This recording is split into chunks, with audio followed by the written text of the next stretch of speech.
인사하시겠습니다. 잘 오셨습니다. 인사하시겠습니다.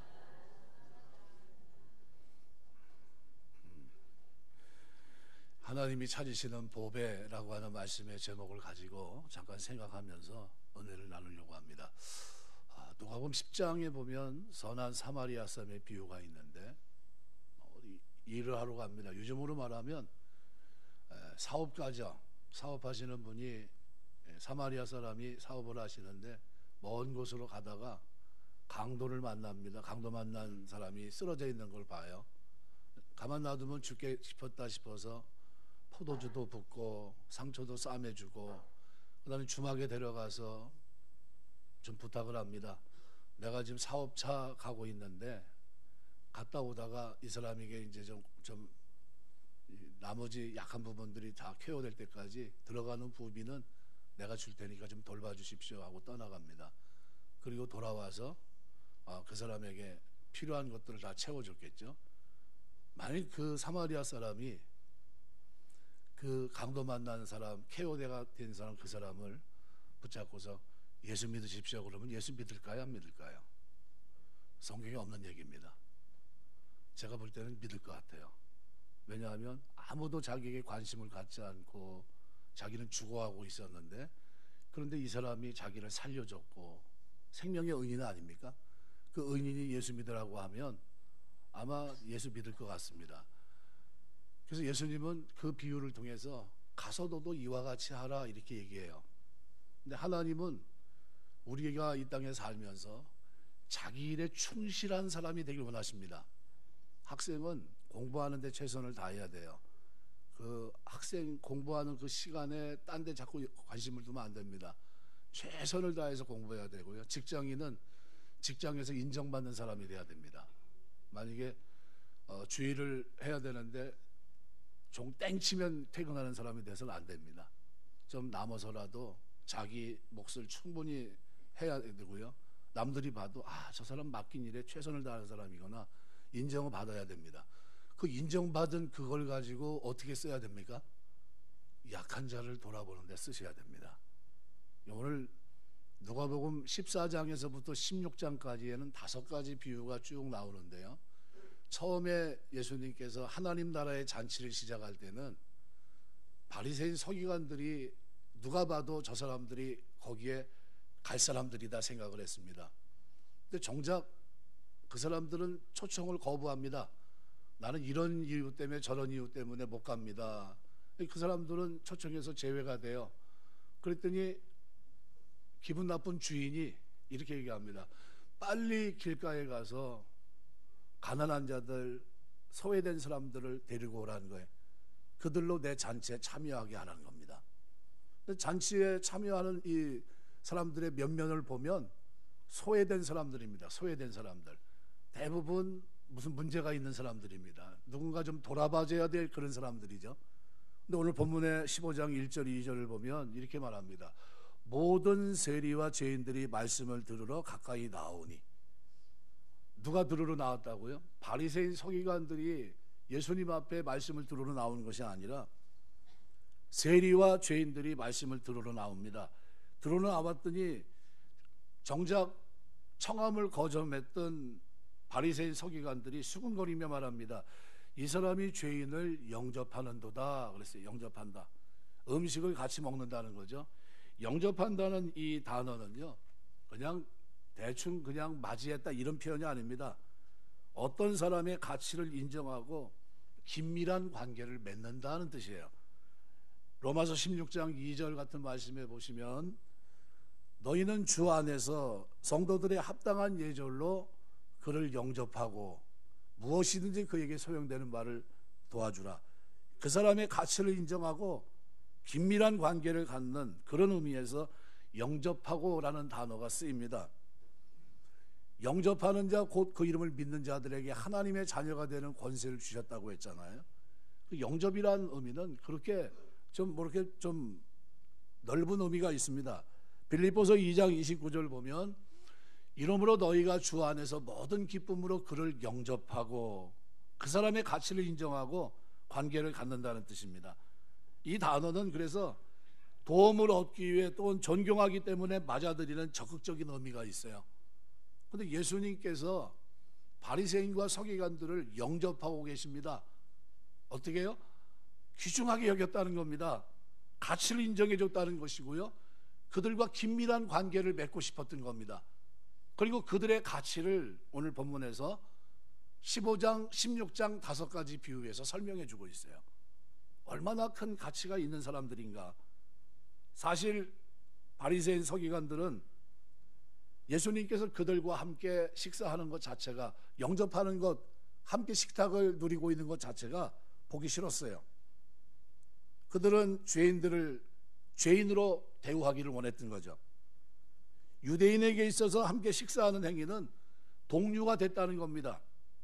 그런 의미에서 예수님이 죄인들, 세리들과 식사하신 것은 그들과 같은 부류가 되었다는 거예요. 낮아진 모습이 됐다는 겁니다. 왜 그랬을까? 뭔가를 얘기하고 싶었던 겁니다. 그것은 뭐냐면 죄인 하나가, 소외된 그 사람이 회개하고 돌아올 때 하나님 아버지가 기뻐하는 기쁨, 이거를 가르치고 싶어서 설명했던 겁니다. 너희는 기뻐하지 못하고 그들은 어떻게 해요? 그들을 외면하고 있지만, 그러나 정작 하나님은 그들이 돌아와 회개하고 하나님의 진정한 기쁨이 되고 있다는 사실을 설명하고 싶었던 겁니다. 예수님께는 세리와 죄인을 영접하시고 그들과 더불어 먹는 것 때문에 자기를 경멸하고 조롱하는 바리새인 서기관들을 향해서 15장에서 3가지 비유를 설명합니다. 비유가 단수로 돼 있어요. 단수로 돼 있다는 건 뭡니까? 하나의 얘기를 하고 있다는 겁니다. 하나의 초점을 놓치지 않았어요. 주제는 뭡니까? 잃어버렸던 자를 찾았을 때의 기쁨이에요. 3가지 비유의 결론은 거의 동일한 문구로 구성되어 있습니다. 7절, 10절, 32절. 유심히 살펴보면 누가복음 16장에도 2가지 비유가 있는데 그것도 이따 지금 설명을 좀 드리려고 합니다. 그러니까 이 3가지 비유의 단수로 쓰이고 있는데요, 이 비유가 연결되어 있다고 하는 것을 어떻게 아냐면 16장에 보시면 14절에 이렇게 말합니다. 바리새인들은 돈을 좋아하는 자들이라 이 모든 것을 듣고 비웃거늘. 이 모든 것을 듣고라는 건 뭡니까? 앞에 있던 이야기도 들었고 지금 불의한 청지기의 비유도 들었다는 거예요. 이게 무슨 얘기입니까? 쭉 들어왔다는 겁니다. 쭉 들어왔다. 그리고 결론으로 부자와 거지 나사로의 비유를 통해 5가지 비유를 통해서 하나님이 원하는 기쁨이 뭔지를 설명하고 있습니다. 우리가 오늘 본문을 보고 택한 이 텍스트는 바리새인과 서기관들을 향한 예수님의 2번째 비유인 드라크마 비유입니다. 여자로 표현되어 있는 귀네라고 하는 이 표현은 그 당시에 모든 연령의 여자들을, 귀중한 사람들을 일컫는 말인데, 그런데 안타깝게도 2000년 전 구약시대나 헬라시대에 있어서는 여자들이 대접을 받지 못했습니다. 남자의 소유물 정도로 여겨졌고 그들의 의사는 아버지나 남편에 의해서 좌우되기 일쑤였습니다. 우리나라만 해도 연애결혼이라는 것은 거의 없었다고 보시면 되잖아요. 조선시대에 무슨 연애결혼이 있겠습니까? 다 점주해줬지 않습니까? 누가 누군지도 모르고. 당시 여인들이 받았던 처우는 유대인 남자들의 기도문에도 잘 나타나 있는데 항상 아침마다 기도할 때 이렇게 기도했어요. 이방인이나 노예나 여자로 태어나지 않아서 감사합니다. 이런 기도를 드렸습니다. 예수님께서는 당시에 가장 소외되어 있던 대표 계층, 그 가운데 한 여인을 비유로 주인공으로 삼아 말씀하고 있는 겁니다. 10드라크마는 보통 한 세트로 이루어져 있어서 결혼할 때 남자가 자신의 아내에게 주는 사랑의 증표였기 때문에, 핸드폰이 들리는 것 같아요. 여인들은 자랑스럽게 여기면서 머리 장식용으로 꽂고 다닙니다. 10개 중 하나를 잃어버리면 남편에 대한 불경을 의미하기 때문에 2000년 전의 분위기는 뭐 합의 이혼 이런 게 없겠죠. 남편으로부터 이혼당할 충분한 근거가 됩니다. 찾아야 될까요? 찾지 말아야 될까요? 눈을 부라리고 찾아야 되고요. 등불이 없으면 그냥 어떻게 해요? 등불이 없어도 찾아야 됩니다. 잃어버린 여인의 마음은 초조할 수밖에 없었고, 이런 이유로 잃어버린 드라크마를 찾기 위해서 여인은 몸부림쳤을 겁니다. 기록에 의하면 여인들은 잠을 잘 때도 10드라크마를 엮어 만든 장식품을 풀어놓지 않았다고 그래요. 또한 빚을 갚을 때도 돈이 없어서 갚지 못해도 10드라크마는 차압의 대상에서 제외입니다. 왜요? 잘못하면 완전히 어떻게 됩니까? 결혼 생활도 끝날 수가 있기 때문에. 그러니까 낯선 사람에게는 만져보지도 못할 정도로 귀중한 거였고요. 10드라크마는 결혼한 여자에게 있어서는 너무나도 소중한 겁니다. 근데 그 중에 하나를 잃어버렸어요. 그래서 8절은 이렇게 표현합니다. 켜고 쓸며 찾지 않겠느냐. 켜고 쓸며 찾지, 이 세 동사가 다 현재 직설법으로 되어 있습니다. 헬라어에서 현재 직설법은 계속과 반복이에요. 찾을 때까지 계속해서 움직이는 동작입니다. 이 찾다는 제테이란 말은 발견할 때까지 찾으려고 노력한다는 게 계속 찾는 겁니다. 자, 그럼 가만히 생각해 보세요. 유대인 서민들 가옥에는 창문이 없어요. 그리고 있다 할지라도 조그만 창문, 바람이 좀 들어올 정도입니다. 환기하기 위해 조그만 문이 하나 있을 뿐이죠. 여자가 만일 가난한 여자였다면 등불은 고사하고 창문을 이렇게 낮에 빛이 들어올까요? 빛이 없을 겁니다. 어두웠을 거죠. 바닥은 뭐였을까요? 예, 그 바닥 자체가 흙입니다. 티끌이 많은 도시예요. 그래서 씻어요. 손님들을 예우하는데 제일 먼저 하는 게 뭡니까? 씻을 물을 갖다 주는 거예요. 손과 발을 씻는 거는 그런 의미가 있습니다. 만일 흙마루가 있었다고 한다면, 그곳에 드라크마가 떨어졌다고 한다면 보이지도 않아요. 그럼 어떻게 해야 될까요? 예, 빗자루로 쓸면 먼지가 나서 힘들 것 같고, 그러면 불빛이 없으면 어떻게 해요? 손으로 더듬어 찾아야 됩니다. 찾을 때까지 조심조심, 괜히 덮일까 봐 조심하면서 찾았겠죠. 찾았을 때 기쁨은 어떨까요? 남편이 돌아오기 전까지 최선을 다해 찾았을 겁니다. 남편이 이 사실을 알면 어떤 일이, 그죠? 어떤 불벼락이 떨어질지 모르니까 돌아오기 전까지 찾았을 거예요. 그리고 찾았습니다. 그럼 어떻게 됐을까요? 기쁨이 충만할 겁니다. 너무 좋아서 아마 여인은 법과 이웃을 불러서 자기 기쁨을 나눴을 겁니다. 그래서 오늘 앞에 비유는 70양 100마리 가운데 하나를 잃어버렸을 때고요. 뒤에 비유는 10개 가운데 하나입니다. 점점 강도가 세가요. 그죠? 100마리 가운데 하나는 그냥 뭐 한 마리 정도 없다고 치지, 이럴 수 있어요. 그런데 주인 입장에서는 그 한 마리도 소중하기 때문에 어떻게 찾아 나섰습니다. 그런데 여인에게 있어서 드라크마 10개 가운데 하나는, 이거는 안 찾을래야 안 찾을 수가 없는 겁니다. 강도가 좀 더 세졌어요. 100마리 가운데 하나는 잃어버릴 수 있지만 드라크마 하나를 잃어버린다는 건 있을 수가 없는 일입니다. 그런데 아들 가운데 하나가 탕자처럼 나갔다가 그 아들이 돌아온다면 어떻게 하시겠습니까? 그 아들을 잃어버릴 수 있겠습니까? 그냥 탕자처럼 갔으니까 그냥 내비두자, 그럴 수 있겠습니까? 아마 그러지 않을 거예요. 그래서 세 번째 잃어버린 아들이 돌아올 때는 아버지가 상거가 먼데도 달려갑니다. 그러니까 이건 뭐 강도가 점점 어떻게 해요? 세지고 있어요. 기쁨이 점점 커지고 있습니다. 그리고 잃어버린 자가 돌아올 때 그 기쁨을 표현하고 있는 겁니다. 지금 죄인과 모든 세리와 죄인들이 나왔는데 그들이 회개하고 돌아오는 것은 누가 기대한다는 겁니까? 하나님에게 기쁨이 된다는 거예요. 이거를 지금 설명하고 있는 겁니다. 우리가 살면서 하나님이 가장 귀하게 여기는 것이 뭔가? 그것은 잃어버린 영혼입니다. 잃어버린 영혼이 주 앞에 돌아오는 거예요. 이 기쁨을 쭉 설명하는데, 특별히 드라크마, 오늘 본문의 비유에 9절에 기록되어 있는 이 법과 이웃은 전부가 다 여성 명사입니다. 여자들은 다 이해하는 거예요. 앞에 부분은 남성 명사로 되어 있어요. 남자들은 다 이해합니다. 잃은 양을 한 마리 잃어버린 거를, 왜? 대부분이 다 목동이었으니까. 그 당시의 문화는 다 목축이에요. 이거 목축 문화 속에서 만일 목동으로 나갔는데 한 마리를 잃어버렸을 때 가만두고 옵니까? 그러질 않거든요. 목자는 이틀치를 준비합니다. 나가면 오늘 먹을 목초지가 있으면 거기다 놓고 양떼를 어디 목동에게 놔두고, 그 다음에 자기는 어떻게 해요? 다음 먹을 목초지를 내일 가야 될 곳을 찾아보고 돌아옵니다. 그리고 돌아갈 때는 항상 계수를 합니다. 100마리면 100마리가 맞는지, 짐승에게 물려 죽진 않았는지, 잃어버렸다면 어디서 잊어버렸는지 확인할 겁니다. 반드시 찾겠죠. 그 찾는 강도가 점점 강해져요. 양은 그럴 수 있다 할지라도 여자가 찾는 드라크마는 반드시 찾아야 되고요. 그 다음에 그 아들은 잃어버릴 수 있을까요? 여러분, 자식을 둘 낳았는데 아들이 둘인데 하나가 나갔어요. 부모가 에이 그 자식은 버린 자식이야. 그리고 에이 그냥 없던 거로 치지 뭐, 이렇게 할 사람이 있을까요? 부모 중에? 제가 보기에는 없을 것 같습니다.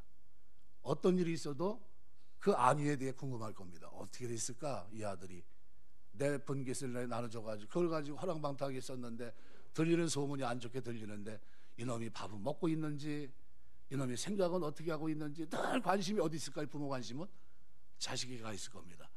그러다 어느 날 이 자식이 쥐염려를 먹으면서 자기 삶을 회고해 봅니다. 야, 이게 아닌데 내 아버지 집은 다 모든 게 풍족하고 넉넉한데 내가 돼지가 먹는 쥐염 이걸 먹으면서 있으니까 이게 말이나 되나? 차라리 내가 돌아가자, 아버지 아들이 아니라 내가 품꾼의 하나로 돌아갔으면 좋겠다 하고 돌아오는데도, 돌아오는 과정도 쉽지 않았겠죠.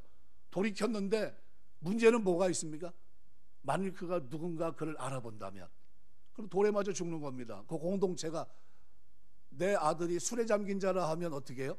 그 공동체가 돌로 쳐 죽이게 돼 있습니다. 율법은. 그럼 그 아들은 보나마나 오다가 좋은 뜻을 가지고 돌아왔다 할지라도 중간에 발견되면 어떻게 됩니까? 죽는 거예요. 돌에 맞아 죽는 겁니다. 그런데 상거가 먼데 라는 표현은 뭐예요? 올려면 멀었다는 거예요. 웬만해서는 가늠하기 쉽지 않은 사람들의 눈밖에 있다는 겁니다. 사람들의 관심 바깥에 있는 그곳에 있는데 누가 알아보고 있는 거예요? 늘 찾고 있던 아버지가 그 아들이 돌아오는 걸 보고 있었던 겁니다. 언제쯤 돌아올 건가 그것만 주시하고 있었던 거예요. 그리고 그가 돌아오니까 그를 어떻게 맞이합니다. 그리고 그를 껴안고 그를 데리고 가서 어떻게 합니까? 목욕을 시키고 옷을 새롭게 갈아입히고 잔치를 베풀고 인장반지를 빼주고 그럽니다. 상상하지 못했던 일이 벌어집니다. 뭐예요? 천국 잔치의 주인공이 되게 하신 거죠. 엄청난 사건이 벌어집니다. 누가복음은 그래서 여자들 중심으로 되어 있기 때문에 처음서부터 여인들의 복음이라고 하는 별명이 붙어 있습니다. 1장에 보면 마리아와 엘리사벳이 기록되어 있습니다. 1장 13절, 2장 36절에는 어린 예수를 목격한 안나의 이야기가 기록되어 있고 7장에는 11절에 나인성 과부의 이야기, 8장 43절에는 혈루증 여인의 기사가 기록되어 있고 18장 3절에는 불의한 재판관에 설득하는 과부의 이야기가 담겨 있고 21장 2절에는 두렙돈을 바친 과부 이야기, 23장 55절에는 제자들이 도망했음에도 십자가를 지키고 있었던 여인들의 모습을 담고 있고, 그리고 24장 1절에는 부활의 아침에 예수님을 최초로 목격한 사람도 여인이었다라고 표현합니다. 그 당시에 가장 소외되고 관심을 갖지 않고 하나님의 나라에 전혀 관계가 없었던 모였던 여자들이, 그죠? 가장 중요한 역할을 하고 있는 모습으로 예수님의 제자들도 하지 못했던 그 일을 그들이 감당하는 모습으로 지금 누가는 어떻게 부각시키고 있어요. 그러면서 지금 15장과 16장을 연결시키고 있습니다. 어떤 식으로 연결시키고 있을까요? 16장은 불의한 재물을 가지고 뭐를 하고 있습니까? 그래서 10절 보면, 9절에 보면 이렇게 말합니다. 주인이 이 옳지 않은 일을 지혜롭게 행하였으면 칭찬하였으니 이 세대 아들들이 자기의 시대에 있어서는 빛의 아들들보다 더 지혜로움이라. 내가 너에게 말하니 불의의 재물로 친구를 사귀라. 그리하면 그 재물이 없어질 때 그들이 너희를 영주할 처소로 영접하리라. 이게 뭐와 연관되어 있냐면요, 우리가 재물을 가지고 이걸 설명한 건 뭐냐면요, 선한 사마리아 사람 비유를 여러분 다시 한번 가만히 생각해 보세요. 하나님이 우리가 어떻게 살기 원하십니까? 자기 일에 최선을 다해서 살기 원하십니다. 자영업을 하시든 직장 생활을 하든 어떤 일이 됐든 그 일에 최선을 다해야 됩니다. 근데 그 최선을 다하는 일 속에 뭐가 있어야 되냐면요, 하나님이 보배로 삼고 있는 보배에 대한 관심을 가지고 살아야 됩니다. 그 보배는 뭡니까? 소외된 자들이 무너지고 죄로 인해서 죽고 하는 것을 원하지 않으세요. 그들이 돌아와 회개하고 하나님의 자녀가 되고 천국 잔치에 참여하는 사람이 되길 원하십니다. 그들도 하나님 말씀을 듣고 변화되고 회개하기를 하나님 원하세요. 이것이 하나님 아버지의 기쁨이라는 겁니다. 그래서 그 재물을 가지고 이 청지기가 어떻게 했습니까? 자기의 미래를 위해서 이 땅에서 어떻게 해요? 자기가 그렇게 주인건데 막 쓰는 것 같아요. 그런데 이 사람은 뭘 준비한 겁니까? 자기의 미래를 준비한 거예요. 근데 이 모습은 한 걸음 더 나가면 뭐와 관계되어 있냐면요, 부자와 나사로 비유와 관계되어 있습니다. 부자와 나사로 비유를 가만히 보세요. 부자는 평생 동안 어떻게 살았습니까? 자색 옷을 입고 날마다 호화를 연락하면서 자기 좋을 대로 살았는데, 나사로는 어떻게 살았습니까? 소외된 자예요. 근데 죽었는데 나사로는 아버지 아브라함의 품에 가 있고, 그죠? 그는 하나님 나라의 주인공이고요. 부자는 뭐가 됐습니까? 상상하지 못했던 지옥에 가 있어요. 고통 속에 있고. 깜짝 놀랍니다, 부자가. 아버지 아브라함에게 얘기해요. 아버지 아브라함이요, 내가 천국이 지옥이 있는지 잘 몰랐는데 와보니까 너무 고통스럽고, 내가 가만히 보니까 내 형제 다섯도 내가 사는 삶의 스타일을 가지고 그대로 있는데 그들이 이곳에 오지 않았으면 좋겠습니다. 저 죽은 나사로를 살려서 다시 우리 형제들에게 보내서 내가 고통 속에 있다는 걸 좀 알려주면 그들이 이곳에 오지 않을 확률이 되게 높은데, 그렇게 좀 했으면 어떻겠습니까? 요청을 해요. 근데 요청이 받아들여집니까? 거부당합니다. 아니다, 세상에는 모세와 선지자들이 있느니라. 그들의 말을 듣고 순종하면 되지만 순종하지 않으면 너 있는 이 고통 속에 그들도 와야 된다, 이 얘기입니다. 하나님 나라의 말씀을 듣고 회개하는 자에게는 천국이 있지만 그렇지 못한 자에게는 지옥이 있다는 이 사실을 5가지 비유를 통해서 쭉 설명합니다. 그럼 오늘 본문은 우리에게 한 가지, 먼저 가장 중요한 걸 얘기합니다. 하나님이 가장 보배롭게 여기는 것이 뭘까? 그것은 소외된 자, 가난한 자, 죄 속에 있던 그들이 회개하고 돌아오는 것, 그것이 하나님에게 가장 큰 보배고 기쁨이라는 거예요. 우리가 마음속에 이걸 담고 살아야 돼요. 내 일에 최선을 다하면서 나는 내가 수고한 그 수고, 내가 가지고 있는 물질을 가지고 뭐를 하겠다는 겁니까? 그거 가지고 소외된 사람들, 아직 예수를 믿지 못하고 죄인이지만 어둠 속에 있지만 회개하고 돌아오고 말씀을 듣고 제자가 될 수 있다면 그들이 돌아올 때 기쁨을 가장 큰 보배로 여기신 하나님을 위해서 기꺼이 내 물질이 쓰여야 돼요. 사마리아 사람처럼, 불의한 청지기처럼 우리가 이 땅에 살면서 그렇게 쓰시는 여러분 되시길 주의 이름으로 축원합니다. 이게 하나님이 나에게 주신 놀라운 은혜예요. 그러니까 하나님은 잃어버린 사람을 소중히 여기며 살기를 원하세요. 그들이 하나님의 가장 큰 가치예요. 한 영혼을 천하보다 귀히 여기십니다. 그들이 나를 구원하신 주님이 이것을 가장 큰 보배로 여긴다면, 만약 하나님이 우리의 최고의 가치라고 한다면 그분이 가장 소중히 여기는 것도 우리의 최고의 가치가 돼야 돼요. 우리 하나님은 뭘 가장 귀하게 여기십니까? 죄인이 회개하고 돌아올 때 기쁨이에요. 바리새인처럼 사는 게 아니라, 초청을 받았지만 청함을 거부한 것이 아니라, 부족하지만 회개하고 돌아와 말씀을 듣고 제자로 살 수 있는 그들을 찾고 끊임없이 찾으면서 하나님의 기쁨을 위해서 일할 수 있는 그 사람, 이 사람이 바로 하나님의 나라에 합당한 사람이라는 겁니다. 하나님과 천국을 다 잃어버린 불쌍한 사람들이 우리 주변에 너무나 많아요. 우리의 소중히 여기는 대상이 되어야 될 이유는 하나님이 그들을 소중히 여기시기 때문이에요. 그들이 돌아오는 것이 나에게 가장 큰 보배라는 겁니다. 그리고 하나님이 하신 일이 뭡니까? 찾아가셨어요. 수가성 여인을 찾아가셨습니다. 아무도 오지 않는 그 낮 시간에, 누구나 다 잠자는 그 시간에 물동이를 이고 사람의 눈을, 이목을 피해서 물을 기르러 간 그 여인을 만나서 그가 어떤 이력을 가지고 있고 그 마음속에 하나님에 대한 진정한 예배를 갈구하고 있다는 사실을 알았던 주님은 그 마음을 꿰뚫어 보시고 그와 대화를 통해서 그의 모든 일을 아시는 이 사건을 그를 통해서 어떻게 만나 주십니다.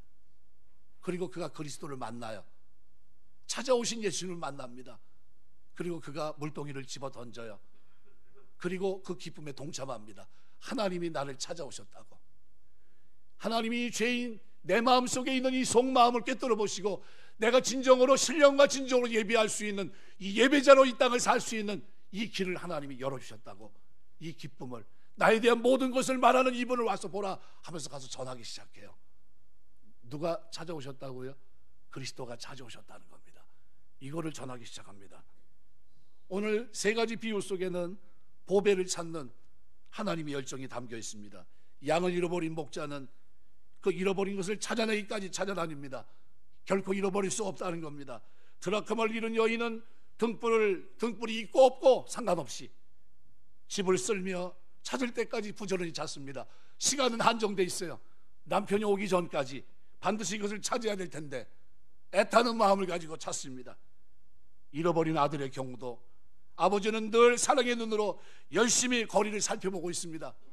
이 아들이 돌아와야 될 텐데 이 아들이 어떻게 됐을까 궁금해하고 멀리 아들 비슷한 체형의 사람이 오면 최면불구하고 달려가 봤을 겁니다. 그리고 길목이 뻔하다면 그 길목만 주시하고 있었을 거예요. 제주도에 가면 들망어법이라고 있습니다. 혹시 보셨는지 모르겠어요. 위에서는 고기가 오는지 안 오는지 눈으로 이렇게 보고 있고요. 저 위에서 막루에서 쳐다보고 있고, 나머지 사람들은 배를 이렇게 몇 군데 나눠서 몇 군데 이렇게 쭉 있습니다. 그래서 밑에다가 그물을 쫙 깔아놔요. 50m 밑에 쭉 깔아놓습니다. 그래놓고서 자리돔은 자리에 있다고 해서 자리돔입니다. 이 제주도 사람들이 제일 좋아하는 고기가 자리돔인데, 자리가 이렇게 쭉 오면 위에서 쌍이 있다고 가요. 그러면 몇 군데 이렇게 퍼져 있던 이 배가 쭉 퍼져 나갔던 사람들이 그물을 당기기 시작합니다. 그러면서 밑에 있던 그 그물을 길을 막아버려요. 그래가지고 그걸 들어서 고기를 잡는다 해서 들망어법이라고 합니다. 일본 사람들이 와서 그걸 배우려고 했는데 못 배우고 갔대요. 일본 사람들이 끈기가 없는 것 같아요. 우리 한국 사람들이 그걸 가지고서 들망어법으로 자리를 잡는데 그 기술이 대단한 것 같아요. 그런데 그 고기가 오는 것을 지켜보고 있는 거죠. 그러면서 그 고기를 찾았을 때 기쁨은 이루 헤아릴 수 없을 정도로 전체가 기뻐합니다.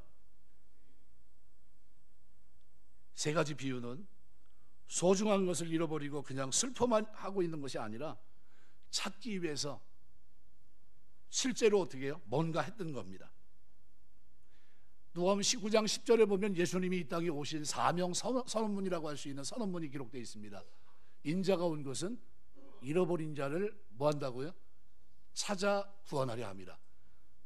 찾아 구원 전도할 때 여러분이 꼭 잊지 말아야 될 것이 있습니다.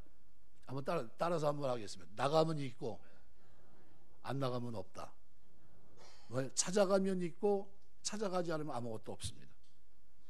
잃어버린 자를 찾아 움직였던 삶이 목자에게도 있었고 드라크마를 입은 여인에게도 있었고, 그리고 잃어버린 아들 아버지의 경우도 똑같아요. 상거가 먼데 들어올 길목이 뻔하다면 들망어법을 제가 얘기했죠. 주시하고 있는 겁니다. 고기가 들어와야 될 텐데, 자리들이 이 길을 분명히 지나갈 텐데, 그리고 지나올 때 어떻게 해요?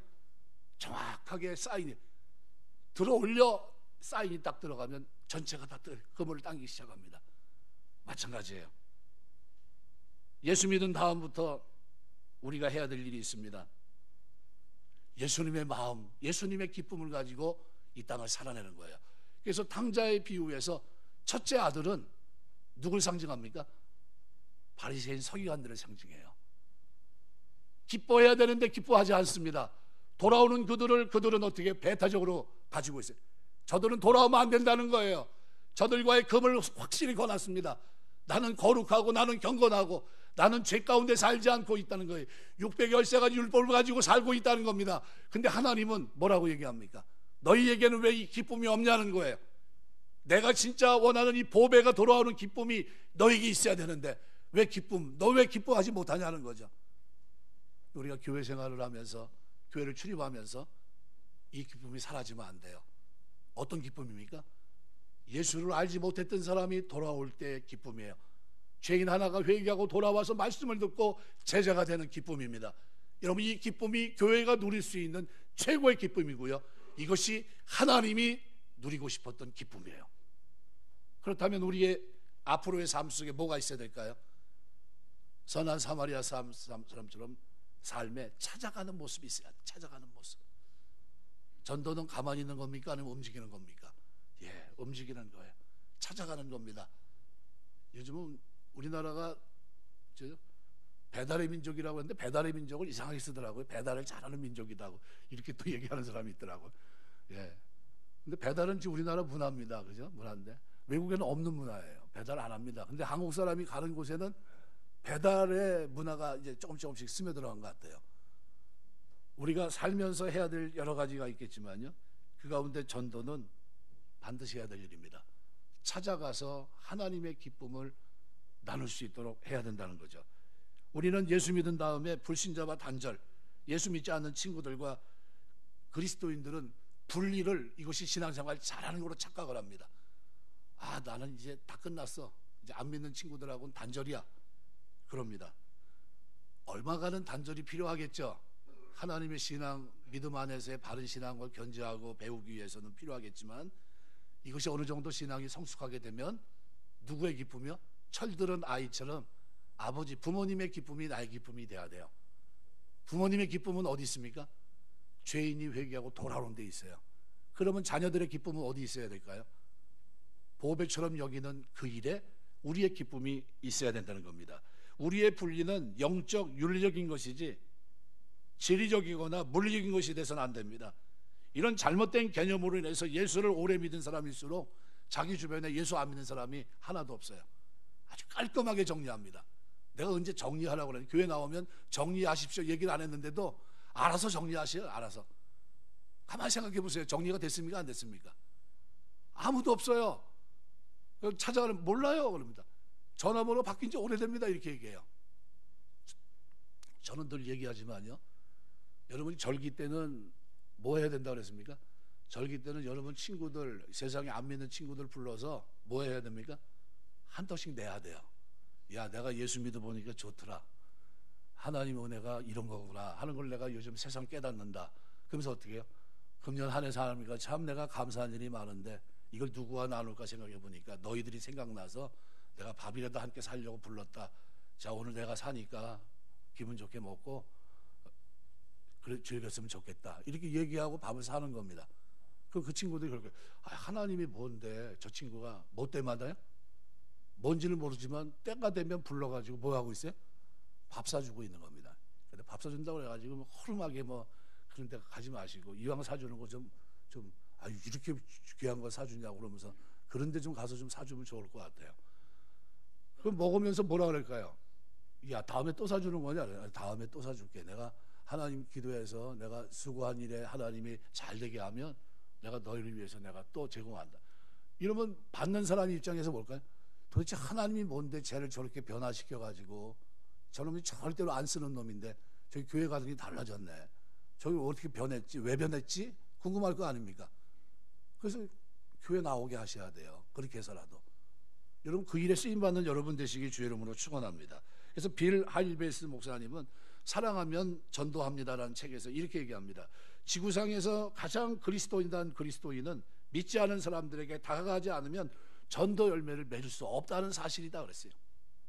우리가 그리스도인인데 그리스도인이라 할지라도 믿지 않는 사람에게 다가가지 않으면 전도 열매는 없다는 겁니다. 다른 말로 표현하면 뭡니까? 찾아가지 않으면 열매는 없다는 거예요. 예수님도 찾아가셨는데 그러면 어떻게 해요? 평안의 복음에 예비할 신을 신고 우리도 찾아가야 돼요.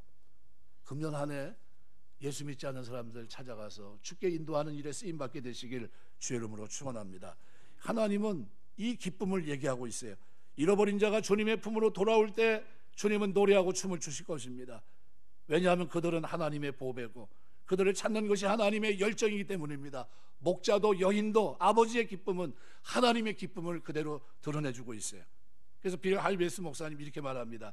당신이 전도한 그 사람을 위해 하늘에서 여는 축하 연회 당신이 참석할 때 기쁨은 거의 폭발할 지경에 이를 것입니다. 특별히 그 사람의 이름이 축하연의 팻말에 기록될 수 있도록 당신이 실제적으로 도움을 주었다는 사실을 깨닫게 된다면 당신의 기쁨은 그야말로 폭발하지 않겠습니까? 그 영혼을 찾고 또 찾아가서 삼국지에 나오는 삼고초려 하듯이 그 영혼이 교회에 나올 수 있도록 그렇게 노력하고 노력했던 그가 천국 백성이 돼서 그리고 그 초청잔치에 그가 있다고 했을 때 그 기쁨은 누가 누릴까요? 찾아간 자가 누린다는 거예요. 찾아간 자가. 그 기쁨은 배가 되지 않겠냐는 거죠. 영화 신들러 리스트, 오스카 신들러는 실존 인물인데 2차 대전 당시 나치 당원이었고 거물들과의 인맥을 바탕으로 돈을 버는 사업가였습니다. 냉혹한 기회주의자였는데 자기가 인수한 공장 유대인 회계사인 스턴과 친분을 맺으면서 유대인 학살하는 것에 대한 양심의 소리를 듣게 됩니다. 이건 잘못됐다. 그리고 이제 구원하기 시작해요. 자기 돈으로 가스에 끌려가 유대인들을 구해낼 결심으로 명단을 만듭니다. 1100명의 유대인을 구해냅니다. 전쟁이 끝난 뒤 유대인들은 전범으로 몰릴 신들러를 염려합니다. 왜요? 그도 공산당이니까. 그래서 모두의 서명이, 유대인들의 서명이 든 진정서와 자신들의 금리를 뽑아 만든 반지를 고마움으로 그에게 전달하게 돼요. 탈무드 글귀가 쓰여 있는데요, 반지에는 한 생명을 구한 자는 전 세계를 구한 것이다 라는 문구가 쓰여 있었습니다. 이 반지를 받아든 신들러는 더 많은 유대인을 구해내지 못한 것을 못내 아쉬워하면서 울습니다. 감정을 가누지 못하고 친구 스탄에게 그렇게 얘기해요. 더 구할 수 있었는데, 더 살릴 수 있었는데, 조금이라도 더 살릴 수 있었는데 하면서 자기 옆에 있는 차를 보면서 이렇게 얘기해요. 내가 이 자동차를 왜 가지고 있지? 이걸로 10사람은 더 구할 수 있었을 텐데 얘기하고 있고요. 주변을 둘러보다가 자기 옷깃을 내려다보고는 거기 달린 금배지, 나치 핀을 뜯어내면서 울먹입니다. 이게 금인데 이걸로 2사람은 더 살릴 수 있었는데 하면서 울먹울먹거립니다. 이 세상에서 사람의 가치는 다릅니다. 그러나 예수님은 가장 큰 가치를 어디 두고 있습니까? 죄인이 회개하고 돌아오는 데 있어요. 이것이 하늘나라의 하늘사자의 기쁨이 되느니라, 이렇게 얘기합니다. 잃어버린 자를 찾기 위해 예수님 오셨습니다. 그들은 하나님께 보배이기 때문에 하나님은 그 보배들을 위해서 독생자를 주시기까지 하셨습니다. 그들을 찾기 위해 한 가지 목적으로 예수님을 이 땅에 보내셨고, 그들로 하여금 죄를 용서받고 하나님 나라에서 영원히 하나님과 더불어 살 수 있게 하기 위해서 자기 아들을 십자가에 못 박여 돌아가시도록 하셨던 겁니다.